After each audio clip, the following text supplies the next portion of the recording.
Well, this is Mike Einsbar, and this is my review of the case study for EDL 854, the missing Booster Club funds. What do we know? We know that George Washington Middle School is in declining population over the last several years with a declining socioeconomic background. It's a blue-collar neighborhood with very proud parents, a very involved PTA and Booster Club. And we know that there is Mr. Stevens, a loan administrator who's a very well-respected man in the community, wears a lot of hats, and takes on a lot of roles and a lot of responsibility. It seems to be with limited staff, he relies on volunteers to help out at athletic events and to help raise money and fund a lot of things that the school needs to supplement its programs. We know about Mrs. Bowman, who had asked for a sponsorship for her daughter. Mrs. Bowman's a cheerleading sponsor, and her daughter is a cheerleader who has a chance to go to New York City and compete and perform, it's a really good thing. But she asked Mr. Stevens for the PTO or Booster Club to fund that entire trip for her daughter. That's a tough thing to ask for. It's also tough for the principal to okay a lot of funds for one student. Not long after that, there was an incident at a basketball game involving missing money and missing tickets. We don't know all the answers, but that's why we have the case study here. We know that the ticket money that was collected did not add up to the tickets that were taken. So what do we need to know at this point? We need to know what would it take to get certified teachers to work school events. Okay, that's a question I have overall as I'm reading through this, as opposed to just volunteers outside the school system.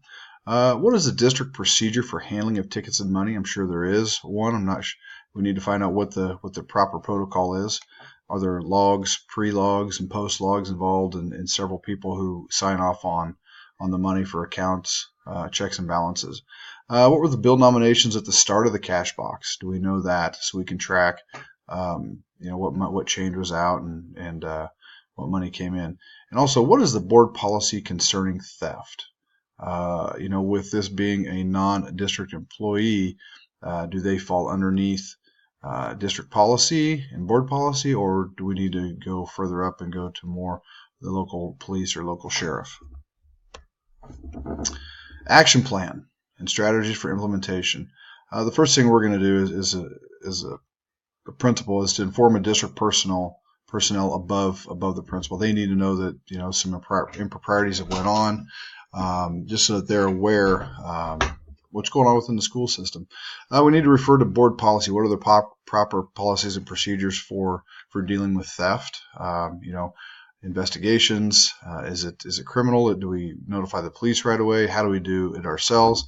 Should Mr. Stevens conduct the investigation, or do we need to have a district employee conduct those? And we need to as part of the implementation program, we need to conduct interviews with all persons involved. That would be all the people who were taking tickets that night, handling money. We probably need to talk to Mr. Dumas, who was the spectator who came in and made the comment to Mr. Stevens referring to the $50 bill. And also to the security guard. He's also part of the security. People need to be questioned. After the investigation happens, we need to report all findings to district personnel. Following this investigation. Following board policy with discipline procedures, we need to determine the appropriate action of discipline. Do we need to file a police report? Or if one of the people who is found at fault, is a volunteer, does that person lose volunteer time?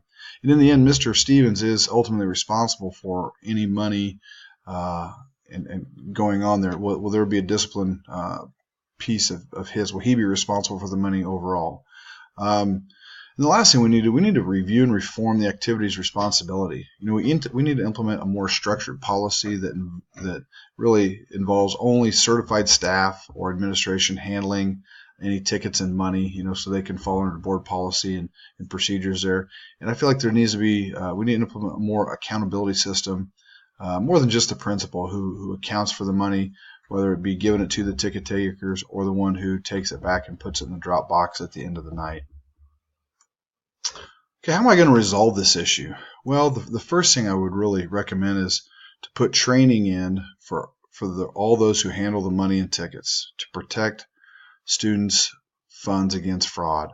It doesn't have to be super lengthy, but anybody who's going to be involved in tickets, handling of money at any point in time can be brought in and go through the proper procedures so they understand how to properly accept money, from the bookkeeper, how to do receipts, how to put deposits, how to fill out a log, so we can track that money, so we can make sure we protect all money against fraud. Everybody involved in public money, public education, public, any entity needs to be very transparent. Every dollar should be accounted for, and it should be very transparent on, where that money is going to, how was it raised, what was it raised for, how are the students being successful, the success of the students, how is that being used with the money? Is it to supplement a program, whether it be athletic, extracurricular? Is it, to supplement the classroom? That needs to be very transparent.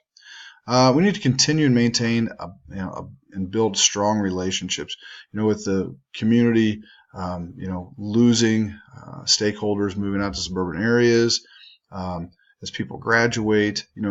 Right now there seems to be a pretty strong community sense with both the PTA and the Booster Club. We need to maintain that. And then as parents, new parents come into the school system with younger children, we need to build those relationships, with these policies and procedures and trust and transparency to make sure that those young teachers or young parents, feel the same trust with Mr. Stevens that the current ones do. And we need to set and review a strong guideline with stakeholders on accountability and integrity. Yes, we love volunteers.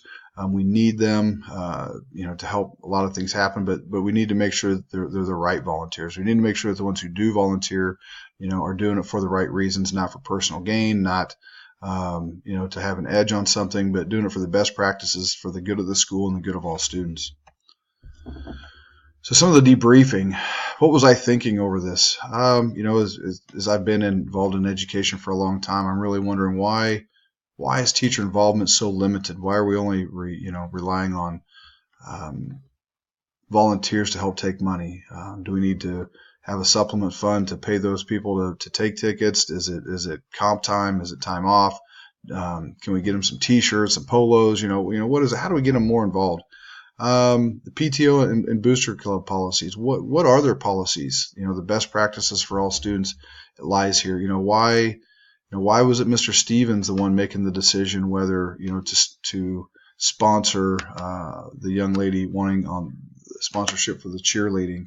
There should be policies for the Booster Club in the PTO, and there should be officers who help make those decisions. It should not rely within Mr. Stevens.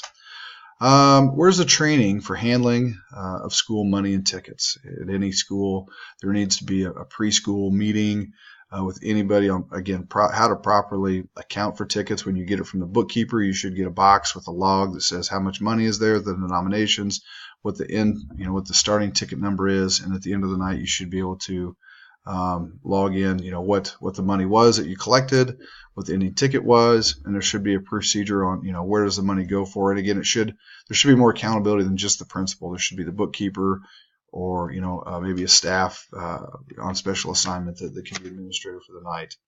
I was thinking, there's no mention of a money or ticket log. I keep bringing that up. There needs to be, again, a log of a beginning and ending of the evening on money and tickets collected. And then counting the money before leaving campus. I know that was I didn't really follow that, along correctly. I believe that before, Mr. Stevens, he takes the money bag with the security guard, goes to the car, walks out, and then he, both of them witness each other counting the money. I believe that should happen at school in a very secure area, whether it be an office, somewhere before leaving campus. That money should be accounted for. That way, if there's some discrepancies before everybody leaves, you could bring people back in and get to the bottom of it. What was I feeling through this thing? I feel like it's a pretty strong community, very proud, strong community that even though they're losing, numbers, take a lot of pride in the things that they have. And you get that a lot from the strong blue collar, the parental support that they have. As I'm reading this, I really feel like, this community is very lucky to have Mr. Stevens. He juggles a lot of hats, as many principals do, from managing outside entities like the Booster Club and the PTO, hosting things at his school, and he's very well trusted and respected within the community. So, pretty lucky to have that young, that principal. Again, I go back to lack of staff support. Why were there not certified staff, teachers, school board, employees working the gate as opposed to volunteers? I feel like Mrs. Bowman was overstepping her bounds quite a bit, maybe even trying to use her position within the booster club or the PTO to leverage, that sponsorship. But in the end, I feel like Mr. Stevens handled it very well. Not everybody can take a very sticky situation, touchy situation, and act in the best interest of all students. But again, that's probably why he's very well respected, and he's trusted, and it's probably why he's been in the job for a long time, because he's able to compartmentalize and always keep the best interest of all students in hand. What was I valuing? Again, the strong PTA and booster club, the community to persevere through losing stakeholders, but yet maintain a strong presence in the school to support their school. And I value Mr. Stevens' integrity without a doubt. How do I promote efficiency, effective management of the school or district? By establishing effective infrastructure with school finances. Again, very strong infrastructure of accounts and balances and audit of handling of the money, for fundraising, how it's spent, how it's raised, who it's going to be used for, and how it's going to be used. We need to develop a clear, transparent guidelines for all groups associated with the school. That includes the PTA, the booster clubs, any athletic clubs, extracurricular activities. And we need to develop a training regimen, okay, to protect fraudulent behavior, to protect all people involved with these functions, to make sure they're doing the correct things.